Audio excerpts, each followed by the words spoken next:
Welcome to another edition of My Opinion here on My Opinion TV. Don't forget to like, share, subscribe, and click the notification bell so as soon as a video is released, you'll be one of the first to be notified. And this morning we want to look at a couple of topics. But first up, we want to talk about a robbery attempt went bad in St. Andrew on Tuesday when an off-duty policeman shot and killed a robber in Rompton Drive, that's up in Avondale. And it is reported that a lady went to the bank and she withdrew 700,000 Jamaican dollars. And while she was on her way, she said she observed a car that was parked at the bank following her.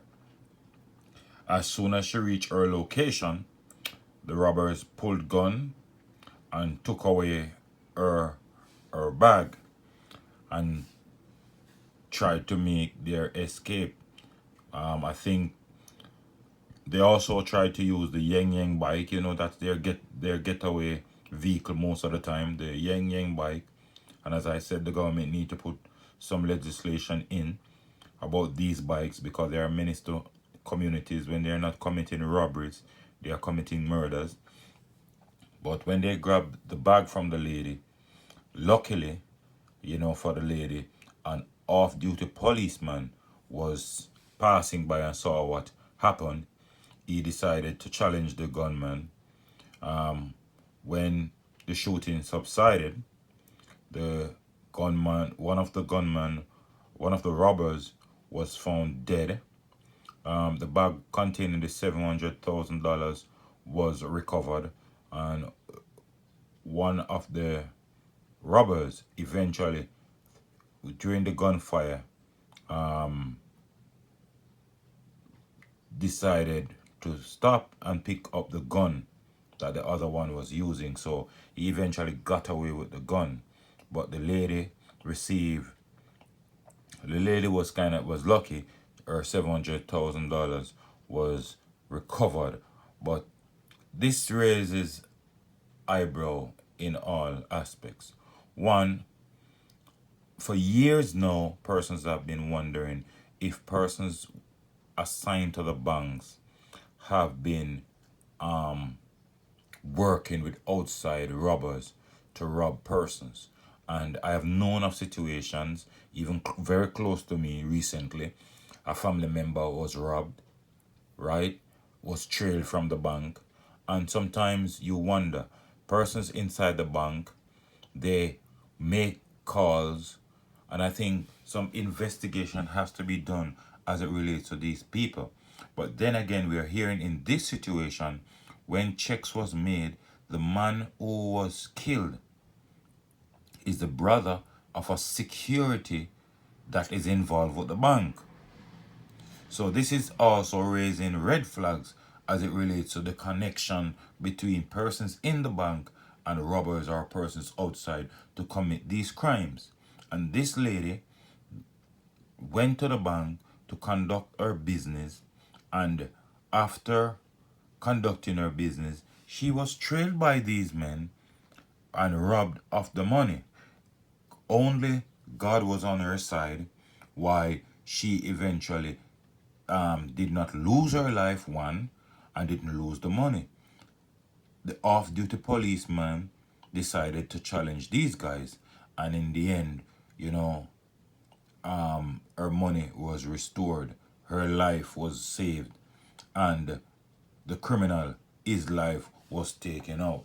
So we hope that the investigation, as I said, I saw it on another media platform where it says that the man who was killed is the brother of someone at the bank who's at a security level. So if I can have that information, I think, and if that information is out on the social media platform, I think the cops will also hear that information, and I think they can act on that and see what's going on. But for far too long now, we have heard the stories of persons leaving the bank and being robbed, and we have seen it before. Even some of them have been caught on close camera circuit TV. So with all of this thing is the banks maybe need to do some more vetting of their staff, and systems must be placed so that these workers who do these things can be caught and be dealt with severely. This lady could have lost her life and $700,000 had it not been due to an off-duty policeman who came to her rescue at that time. She would have been $700,000 poorer this morning. Whatever she's using that money to do, there's a possibility. Well, there's not. It is clear that she couldn't have done it because that money would have been stolen. But you can let me know what you think in this comment section. Don't forget to like, share, and subscribe, and click the notification bell. So when videos like these are posted, you'll be one of the first to be notified. And we just want to follow up to the story we did yesterday about the Jamaican footballer who was shot and injured in Portmore. Based on what we are hearing, is that is doing better, and he at the minute he's still in hospital, but we understand is not life threatening at the moment. But to follow up with that situation, we heard that it was 7 persons who were shot in South Borough. This is not the first situation like this has happened in Portmore, where more than 1, 2, 3, 4 persons have been shot. And when you see instances like this, you know there are other elements at play.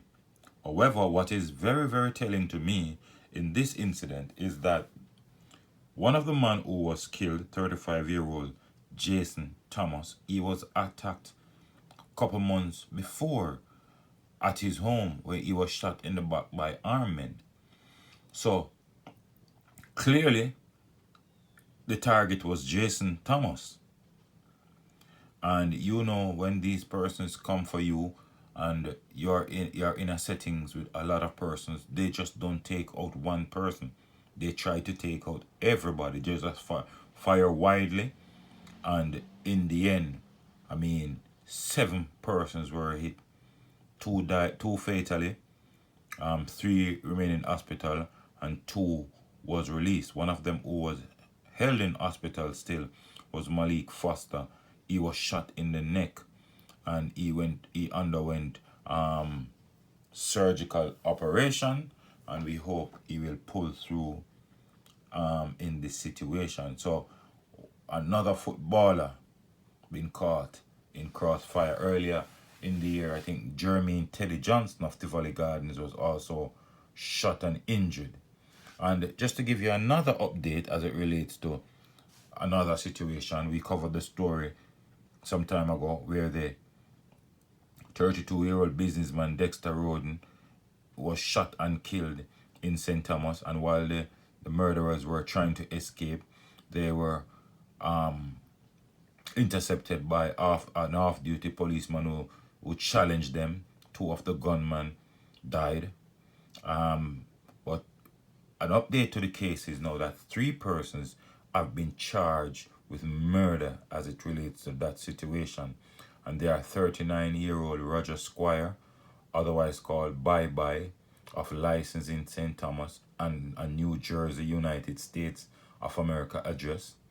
25-year-old Kevin McLean, otherwise called Stammer of First Street, Kingston 11, and a footballer, Jabor Johnson, otherwise called Baller, of Adelaide Street, Kingston 16. Rodney was shot dead by 4 men traveling in the underfit motor car. So one baller was shot and injured yesterday, and another baller was actually charged for murder yesterday. Remember, in that shooting incident, an M16 assault rifle with magazine was also seized. An AK assault rifle was also seized in that incident. So it was 2 guns that were seized in that incident. But that's it for another program. As we say, don't forget to like, share, subscribe, and click the notification bell. So as soon as a video is released, you'll be one of the first to be notified. Until next time, be safe, be good, and always look out for a loved one, and always look out for a neighbor.